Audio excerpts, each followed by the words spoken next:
Oi, oi, eu sou o Júnior de Paulo, esse aqui é o canal Escreveu Cristão e hoje vamos estar meditando, fazendo um devocional no capítulo 3 do livro de Provérbios. Já fizemos o capítulo 1 e o capítulo 2 e eu vou deixar aqui na descrição, caso você não tenha visto ainda, ou então passando aqui no card. Então pegue sua Bíblia e vamos meditar.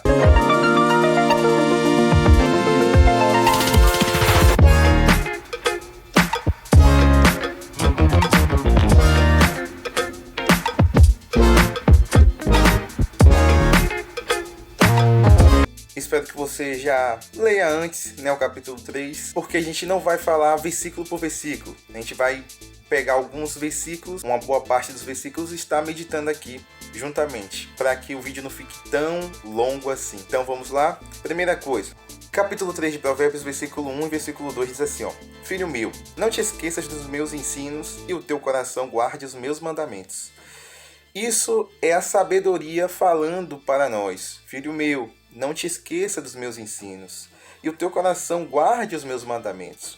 Então a gente sabe que a superior sabedoria é Jesus, ou seja, a plenitude da sabedoria é Jesus. Então a gente pode elencar esse versículo como se fosse Jesus falando para nós. É claro que a gente sabe aqui que foi o sábio Salomão que escreveu, mas a gente pode arremeter essa sabedoria a Cristo, falando, exortando a cada um de nós, dizendo, Filho meu, não te esqueças dos meus ensinos e guarde no teu coração os meus mandamentos. Versículo 2, porque eles aumentarão os teus dias e te acrescentarão anos de vida e paz. Ou seja, uma vez que a gente não se esquece dos ensinos de Jesus, na qual a gente guarda os mandamentos que ele pede para que a gente possa estar introduzindo em nossa vida, o que é que vai acontecer? Eles aumentarão os nossos dias e acrescentarão anos de vida e paz. Você já parou para perceber várias pessoas que não querem saber de Jesus, não muito menos dos seus ensinos, dos seus mandamentos, advertências, e a gente vê muitas pessoas rapidamente indo por caminhos tortuosos, ruins, que pode até muitas vezes levar à morte. Pois é, quando a gente adquire e a gente tem esse hábito de guardar os mandamentos, os ensinos de Cristo, esses conhecimento, essa sabedoria faz com que a gente aumente os nossos dias, faz com que acrescente anos de vida e paz nas nossas vidas. O versículo 3 diz assim, não te desampare a benignidade e a fidelidade, ata ao pescoço e escreve nas tábuas do teu coração. Então o versículo 3 está dizendo assim, para que não se aparte da gente a benignidade e nem a fidelidade. Mas por quê? Por causa do versículo 4. E acharás graça e boa compreensão diante de Deus e dos homens. Ou seja, uma vez que eu tenho em mim essa benignidade e a fidelidade, o que é que vai acontecer? Eu vou achar graça e boa compreensão diante de Deus e dos homens. Ou seja, achar graça é achar favor, um favor imerecido, na qual eu vou achar diante de Deus e dos homens. E sabe quem a Bíblia fala que tinha graça diante de Deus e dos homens? No capítulo de Lucas, capítulo de número 2, versículo de número 52, vai falar assim, e crescia Jesus em sabedoria, estatura e graça diante de Deus e dos homens. Então Jesus era aquele que crescia em sabedoria e crescia em graça diante de Deus e dos homens. E aqui está dizendo que para a gente achar graça diante de Deus e dos homens, o que é que a gente tem que ter? Para que não desampare a benignidade e a fidelidade em nós. Ou seja, é necessário que a gente tenha fidelidade e a benignidade em cada um de nós. Versículo 5 diz assim, confia no Senhor de todo o teu coração e não te estribes no teu próprio entendimento. Ou seja, por mais que eu pense que eu tenho muito entendimento, conhecimento e tal, que eu tenha influência de conhecer pessoas, mas a minha confiança tem que ser no Senhor. Lembra? Uns confiam em carros, outros em cavalos, mas a nossa vitória vem do Senhor. A gente precisa confiar no Senhor de todo o nosso coração. E isso é algo que Jesus nos fala. Sabe onde Jesus nos fala sobre isso? Em Marcos, capítulo de número 12, versículos de número 29 e 30. Diz assim, Respondeu Jesus, o principal é, ouve, ó Israel, o Senhor nosso Deus é o único Senhor. Versículo 30. Amarás, pois, o Senhor teu Deus de todo o teu coração, de toda a tua alma, de todo o teu entendimento e de toda a tua força. Ou seja, é para que a gente ame ao Senhor de todo o nosso entendimento, toda a nossa alma, todo o nosso coração, toda a nossa força, que vai resumir a palavra café. Lembra café? Café se escreve com a letra C, A, F, E. Letra C, amar a Deus de todo o nosso coração. Letra A, amar a Deus de toda a nossa alma. Letra F, amar a Deus de toda a nossa força. E letra E, amar a Deus de todo o nosso entendimento. Café. Espero que você tenha aprendido em relação a isso. Versículo 6 diz assim, ó, reconhece-o. Reconhecer quem? Reconhecer Deus. Reconhece-o em todos os teus caminhos, e ele endireitará as tuas veredas. Ou seja, é para eu reconhecer Deus em todos os meus caminhos. Em algo que eu vou fazer, em algo que eu estou planejando, em algo que está acontecendo comigo. Eu vou reconhecer Deus em todos os meus caminhos, entendeu? E ele endireitará as minhas veredas. No caso, falar endireitará as tuas veredas, mas eu estou trazendo para mim.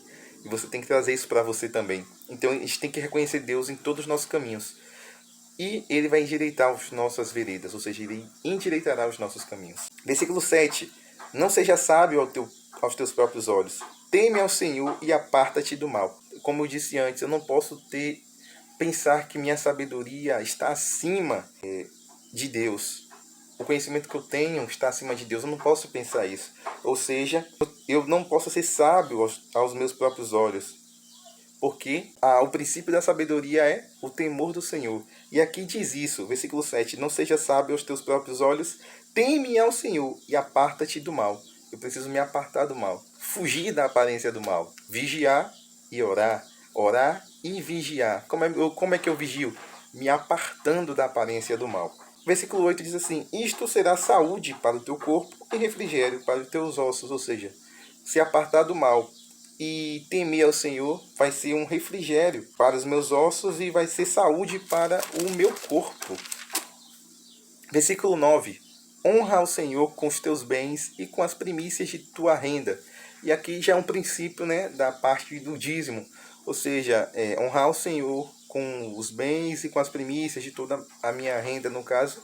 E a parte do dízimo ali no qual eu separo, né, ali uma quantia para poder estar devolvendo aquilo que o Senhor me deu. E eu devolvo na Igreja de Cristo, para que a Igreja de Cristo possa estar prosperando, para que o corpo de Cristo possa estar desenvolvendo o que Cristo quer que a gente desenvolva, ou seja, ir de pregar o Evangelho a toda criatura.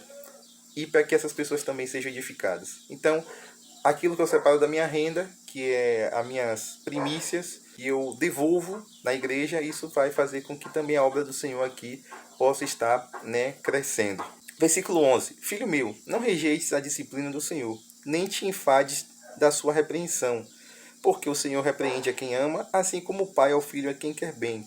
Ou seja, o versículo 11 e 12 está dizendo para que a gente não rejeite a disciplina do Senhor. Então, o Senhor vai nos disciplinar, quer seja por uma palavra, quer seja por um conselho de alguém, usando alguém para poder nos aconselhar, dizer qual o caminho que a gente precisa ir, que determinado caminho está errado. Então, a gente não pode rejeitar a disciplina do Senhor e nem se enfadar da repreensão dele. Ou seja, a gente não pode ficar cansado da repreensão do Senhor. Por quê? Porque o Senhor repreende a quem ele ama. Então, se ele te repreende, se ele está te falando para você ir para determinados caminhos que ele quer, é porque ele te ama. Versículo 13.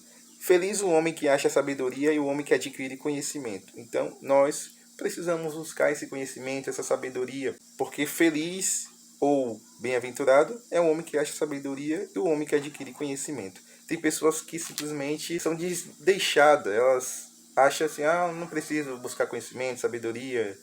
Não, a gente precisa buscar, né?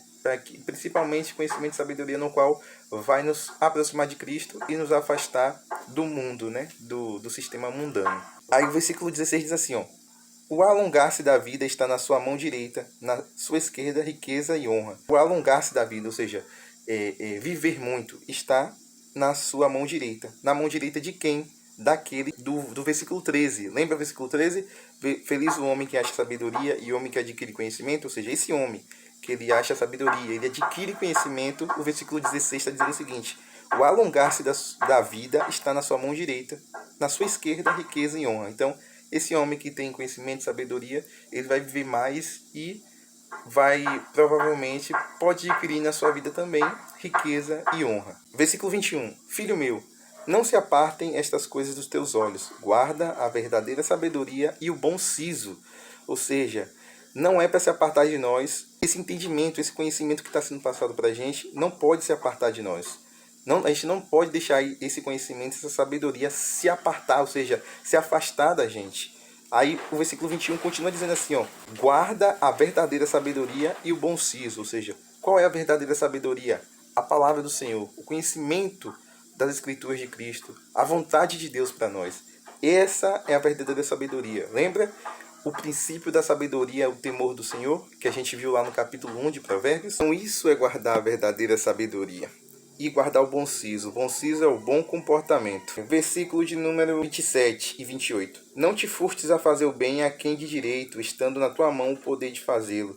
Não digas ao teu próximo, vai e volta amanhã, então te darei, se o tens agora contigo. Ou seja, o versículo 27 e 28 está dizendo, se você pode ajudar alguém, ajude. Não fica sem ajudar alguém que está precisando, não. Aí o versículo 31 diz assim, não tenhas inveja do homem violento, nem sigas nenhum de seus caminhos, porque o Senhor abomina o perverso, mas os retos trata com intimidade. Ou seja, aquelas pessoas que são violentas, pessoas fraudulentas, que talvez conseguiu alguma coisa na vida, não tem inveja dessa pessoa, não tem inveja do povo violento. Entendeu? O versículo 34 diz assim, certamente ele escarnece dos escarnecedores, mas dá graça aos humildes. Ou seja, aquela pessoa que escarnece da palavra, que escarnece de Deus, que escarnece do Evangelho, está dizendo aqui que o Senhor, ele escarnece dos escarnecedores, mas ele dá graça aos humildes.